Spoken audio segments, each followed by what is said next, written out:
Si j'avais voulu régler un conflit intelligemment, voici les 3 erreurs que j'aurais aimé éviter de faire. C'est parti. La première erreur, c'est de juger l'autre parce que tu as entendu des rumeurs sur lui. Le fait de faire cela ruine toute communication.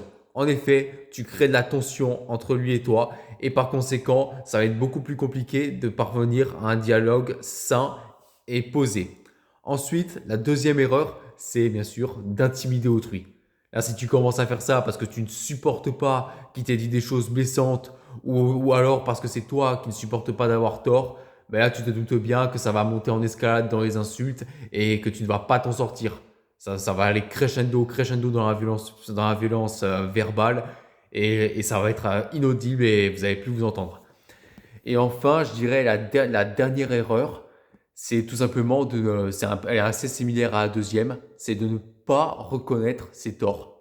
Si tu fais le choix d'être narcissique, de ne pas accepter que tu fais des erreurs, comment tu veux arriver justement à apaiser les tensions? Comment tu veux aller de l'avant? C'est pas possible.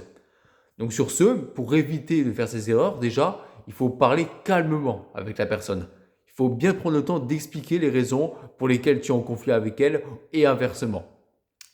Si tu prends le temps de discuter avec elle et vraiment de parler calmement, là déjà, ça va changer les choses. Mais après, si tu vois que cette personne n'accepte pas tes excuses, qu'elle est immature, et ben dans ce cas-là, prends tes distances. Tout simplement. Ça ne sert à rien de se compliquer la vie avec des personnes qui sont bornées, qui sont fermées d'esprit. Tout simplement. Mieux un de perdu, 10 de retrouvé et une de perdu, 10 de retrouvé. Tout simplement. Après, j'ai envie de dire, bien évidemment, personne n'aime être en conflit, mais des fois, c'est nécessaire de prendre ses distances avec les mauvaises personnes. Allez, ciao!